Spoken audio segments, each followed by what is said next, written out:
നമ്മളാരും വികസനത്തിന് എതിരൊന്നുമല്ല.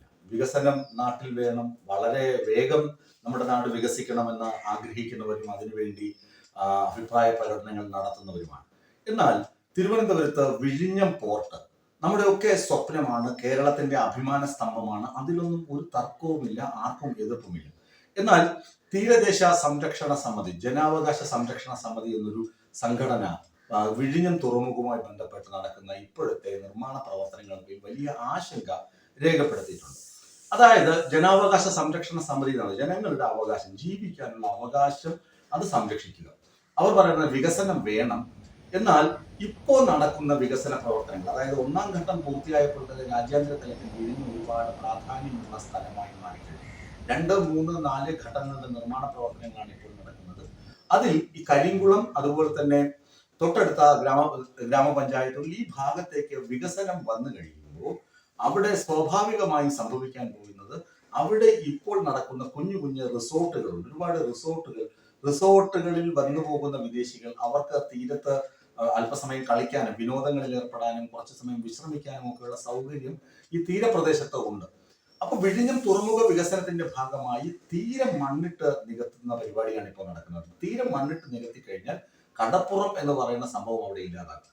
ചുരുക്കത്തിൽ ഈ പ്രദേശങ്ങളിലെ ആളുകൾക്ക് മത്സ്യബന്ധനത്തിന് പോകാൻ കഴിയാതെ വരും. നേരത്തെ വിഴിഞ്ഞം തുറമുഖം യാഥാർത്ഥ്യമായപ്പോൾ തന്നെ അവിടെ കടലിൽ മത്സ്യലഭ്യത കുറയുകയും അവിടുത്തെ മത്സ്യത്തൊഴിലാളികൾക്ക് മറ്റ് സ്ഥലങ്ങളിലേക്ക് പോയി മീൻ പിടിക്കാൻ പോകേണ്ട അവസ്ഥയും ഉണ്ടായിരുന്നു.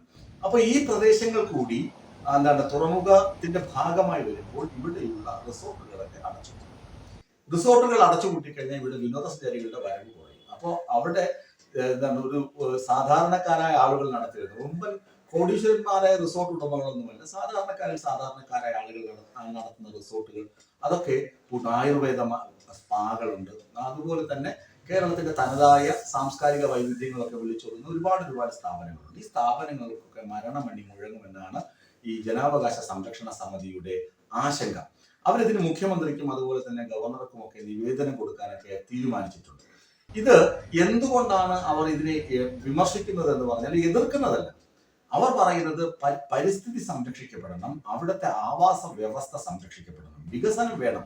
പക്ഷെ പരിസ്ഥിതിയും അതുപോലെ തന്നെ ഈ ജനങ്ങൾ പാർശ്വവൽക്കരിക്കപ്പെട്ടു പോകരുത്, അവരെ ചേരിയായി തീർക്കരുത്, ഒരു ചേരി സംസ്കാരമാക്കി മാറ്റരുത്. ഇവരെ കൂടി ഉൾക്കൊണ്ടുകൊണ്ടുള്ള ഒരു വികസനത്തിന് സർക്കാർ അല്ലെങ്കിൽ ഒരു മാസ്റ്റർ പ്ലാനിന് ബന്ധപ്പെട്ട അധികൃതർ തയ്യാറാകണമെന്നാണ് ഇവരുടെ ആവശ്യം. അതിനുവേണ്ടി ഒരുപാട് മീറ്റിങ്ങുകളും യോഗങ്ങളും ഒക്കെ അവർ സംഘടിപ്പിച്ചിട്ടുണ്ട്. ഞാൻ ചെന്ന് നോക്കുമ്പോഴും കാണുന്നത് അത് തന്നെയാണ്. കാരണം ഇവർ പറയുന്നത് വളരെ യാഥാർത്ഥ്യമുള്ള സംഭവങ്ങളാണ്. അവരൊരിക്കലും നേരത്തെ വി ഡി സതീശനും കോൺഗ്രസ്സുകാരും ചെയ്തതുപോലെ തുറമുഖത്തിനോ തുറമുഖ പദ്ധതിക്കോ വികസനത്തിനോ എതിരല്ല.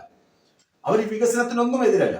വികസനങ്ങളൊക്കെ വരണം, നാട് വികസിക്കണം, വലിയ സംഭവങ്ങൾ, വലിയ കപ്പലുകളൊക്കെ നമ്മുടെ തുറമുഖത്ത് വരണം. ഒപ്പം ഈ നാട്ടിലെ താമസക്കാർക്ക് ആയിരങ്ങളാണ് അവിടെ താമസിക്കുന്നത്, 1000-ലധികം കുടുംബങ്ങളുണ്ട്. ഈ കുടുംബങ്ങളിലെ ആളുകൾക്ക് ഉപജീവനമാർഗം, അവർക്ക് ഉപജീവനം എന്ന് പറയുന്നത് പല ആളുകൾക്കും മത്സ്യബന്ധനമാണ്.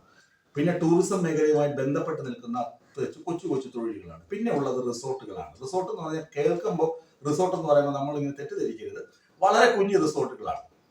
ഈ റിസോർട്ടുകളുടെ ഒക്കെ പ്രവർത്തനങ്ങൾ സുഗമമായി നടക്കാനുള്ള ഒരു സംവിധാനം ഒരുക്കിക്കൊണ്ട് വേണം പദ്ധതി പൂർത്തിയാക്കണമെന്ന ആവശ്യമാണ് ഇവർ ഉന്നയിക്കുന്നത്.